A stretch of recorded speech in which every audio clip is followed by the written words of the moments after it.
last night, but I'm sure you're going to be talking to Senator Erpenbach about all this. But it does look like this is a done deal today in the Assembly, Richard. Okay, thank you very much, John Yang, watching that live in Madison. We're going to go straight to the hearings that are happening on the Hill. The radicalization of Muslim Americans. We see Mr. Ellison, the representative from Minnesota, talking right now. The entire community bears responsibility for the violent acts of individuals. Targeting of the Muslim American community for the actions of a few is unjust. Actually, all of us, all communities, are responsible for combating violent extremism. Singling out one community focuses our analysis in the wrong direction. Throughout human history, individuals from all communities and faiths have used religion and political ideology to justify violence. Let's just think about the KKK, America's oldest terrorist organization. The Oklahoma City bombing, the shooting at the Holocaust Museum by James von Braun, and bombings at Planned Parenthood clinics. Did Congress focus on the ethnic group or religion of the agents of violence as a matter of public policy? The answer is no. Stoking fears about an entire group for political agenda is not new in American history. During World War II, the United States government interned the Japanese Americans and spied on German Americans. During John F. Kennedy's presidential campaign, his opponents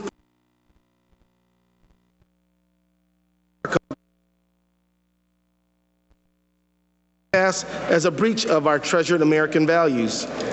Let's talk about facts rather than stereotypes. In fact, the Muslim American community rejects violent ideology.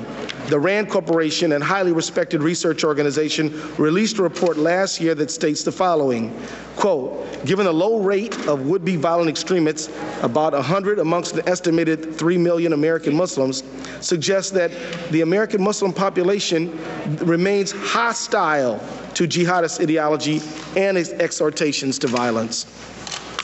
At a Justice Department press conference just yesterday, Attorney General Eric Holder said, quote, the Muslim community has contributed significantly to the resolution of many things that have resolved over the course of the last 12 to 18 months. Tips have been received, information has been shared, has been critical to our effort to disrupt plots that otherwise might have occurred. Muslim American community across the country actively works with law enforcement officials, from dialogues with Attorney General Eric Holder to community meetings with local police in Minneapolis. Recently, tips from many Muslim American community foiled 2 domestic terror plots, including the case of the Times Square bomber and the Northern Virginia 5. Law enforcement officials depend upon those relationships.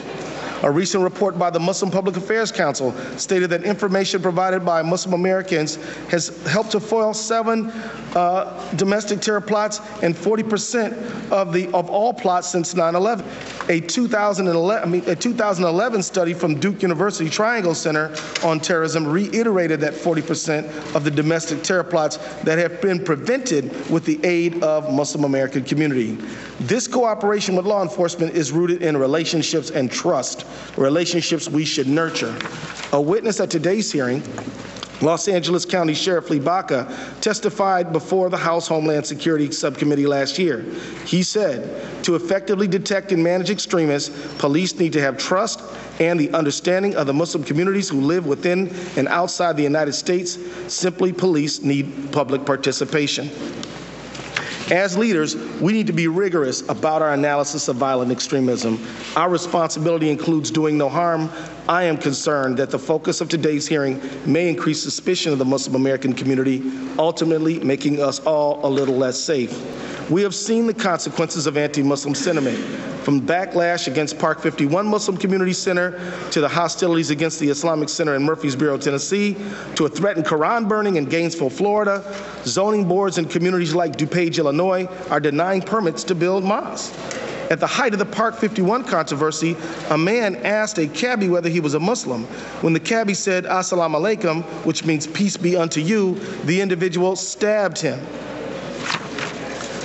Dennis McDonough, the President's Deputy National Security Advisor, recently spoke at the Adams Center and at the All Dulles American Muslim Society. Mr. McDonough noted that Al-Qaeda Corps' recruiting argument is that the West is at war with Islam. A chief goal of our national security policy is to undermine this argument. This requires active engagement with Muslim community at home and throughout the world. As President Obama said in his Cairo speech, quote, Islam is not part of the problem in combating violent extremism. It is an important part of promoting peace. This brings me to my last point, and I will try to hurry, Mr. Chairman, because I see the time. Okay. The best defense against extreme ideologies is social inclusion and civic engagement. FBI agent Ralph Bolter, head of the Minneapolis FBI, illustrates my point. He led a large-scale probe into counterterrorism involving local Somali Americans heading overseas to fight with terrorist organizations. He's now coming to D.C. to become the agency's deputy assistant director in charge of counterterrorism. Bolter's strategy: to fight extremism, the agency needs to establish sincere relationships within the community. Quote, we had to be able to show people that they could trust me, trust us, Bolter said of the local community. FBI agent Bolter, quote, showed a side to the FBI that people don't see, unquote, said Minneapolis Police Chief Tim Dolan. They needed that. They needed a little more to make their case, and it paid off because of the connections he made. People came forward. He became somebody that they were willing to go to, unquote. Unfortunately, I fear that this hearing may undermine our efforts in this direction. Recently, on a news program, it was stated, quote, how about the number of young Somali men who went to Somalia and the imams and leaders in Minneapolis Muslim community who refused to cooperate at all? They were denying for a long time that they had even left. This sweeping statement regarding the community I represent is inaccurate. Unfortunately, why weren't law enforcement from Minneapolis invited to testify before this committee about the effective counterterrorism work that is going on in Minneapolis today? I invite and would welcome such an invitation. In January, the Department of Homeland Security of the Civil Rights and Civil Liberties convened a youth summit with Somali American youth and law enforcement agencies in Minneapolis. The event attracted over 100 people, including U.S. Attorney, 3 Somali American police officers, myself, several law enforcement and security agencies. The meeting provided an opportunity for Somali youth groups to learn more about the various roles and responsibilities of the U.S. Department of Homeland Security and to discuss community issues and concerns with government representatives. Meeting participants discussed ways in which Somali youth and government entities can improve communication. Muslim Americans have been part of the American scene since the nation's founding. A little-known fact is that Cedar Rapids, Iowa is home to one of the oldest mosques in America. The Muslim community is just like the rest of us. Muslims serve our nations as doctors, lawyers, teachers, business owners, cab drivers, and even members of Congress. Muslim Americans live in every community in America, and they are our neighbors. In short, they are us. Every American, including Muslim Americans, suffered on 9/11. 29 Muslims died at the World Trade Center. 3 Muslims died in hijacked airplanes, United Flight 175 and American Flight 11. Muslims stood with the rest of America united in grief and in a resolve to protect America. Along with Americans of all faiths, Muslim Americans rushed in to save and rescue victims of al-Qaeda's terrorism.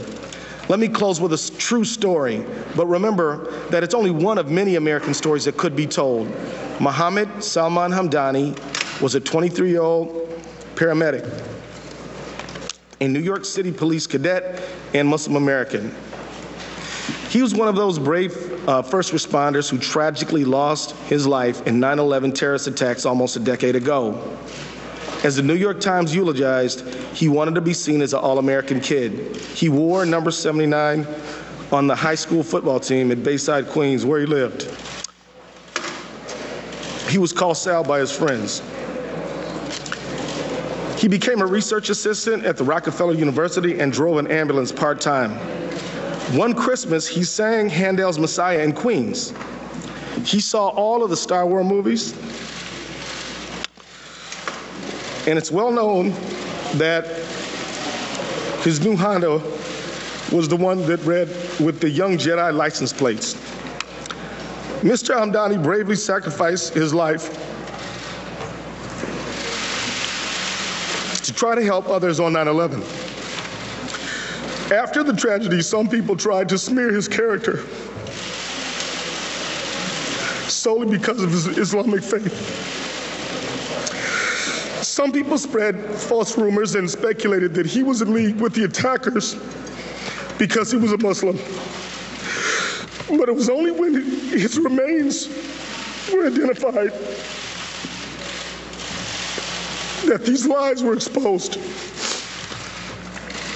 Mohammed Salman Hamdani was a fellow American who gave his life for other Americans.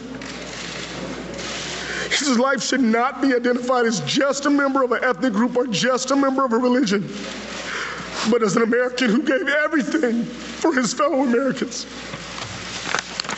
I yield back. Mr. Chairman. I thank the gentleman for his testimony. Mr. Chairman. Gentlelady from Texas. Parliamentary